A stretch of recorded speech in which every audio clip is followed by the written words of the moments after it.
All right, let's just get right into it. We've all been there, right? Your head hits the pillow, but your brain decides it's the perfect time to run a marathon of every mistake you've ever made. It's that feeling of being totally trapped in your own head. And in this explainer, we're going to break down exactly why that happens and, most importantly, how to get out. Does this feel a little too familiar? You're lying awake, re-editing a conversation from Tuesday, or just agonizing over a choice you made last month? This isn't just thinking. No, this is a very specific kind of mental spiral, an absolutely exhausting loop that feels productive, but let's be honest, gets you nowhere. Psychologists actually have a perfect name for this mental spiral. It's called rumination. And just look at the key parts of this definition. It's not just any kind of thinking. It's a repetitive loop that's laser focused on the causes, like, why did they say that to me? And the consequences. Oh, great, now everyone thinks I'm an idiot. And the symptoms. Why do I feel so awful? See, you're not solving a problem. You're just staring at it from every single negative angle. So why does our brain do this? I mean, it really feels like we're trying to figure something out, to get some kind of deep insight. But here's the twist. The science shows that this kind of thinking is often the problem itself, not the solution. And this brings us to a really crucial idea called response styles theory. It was pioneered by a psychologist named Susan Nolan Hoeksema, and it suggests that how we respond to our distress is everything. A passive focus, just dwelling on how bad you feel, doesn't just keep you stuck. It can actually dig the hole you're in even deeper and keep your whole nervous system on red alert. Now, this brings up a super important distinction, because not all deep thought is bad for you. The real key is learning to separate these two modes. On one side, you've got brooding. That's the passive, judgmental dwelling we've been talking about. But on the other side, you've got reflection, which is an active attempt to understand and learn. Think of it this way. Brooding asks, why me? Reflection asks, what can I learn from this? And wow, the research is so clear on this. The more you ruminate, the less capable you actually feel. This quote just nails it. You think you're working on the problem, but what you're really doing is just chipping away at your own confidence to solve it. It's a vicious cycle of analysis that leads straight to paralysis.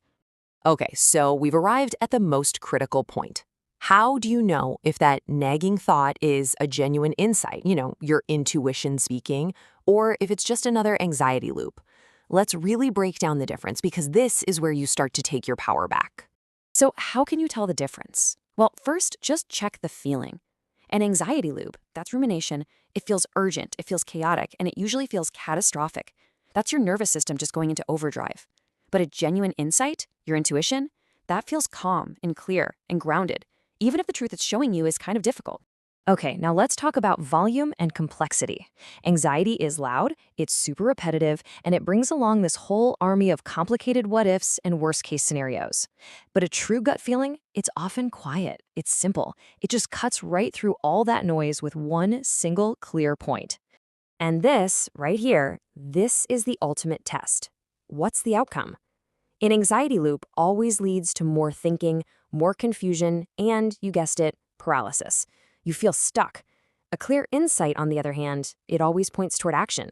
It makes your next step feel obvious and empowers you to move forward instead of just spinning in place.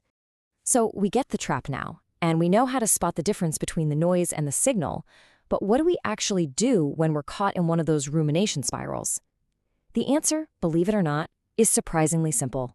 You have to move. And the science backs this up completely.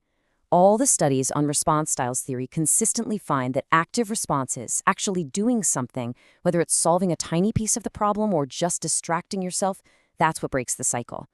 Thinking harder just doesn't work. Acting differently does. So here is a super concrete tool you can use, like tonight. It's called the next smallest step method. It's so simple. Step 1, just acknowledge, okay, I'm stuck in a loop. Step 2, ask yourself, what is the absolute smallest, most reversible step I can take right now?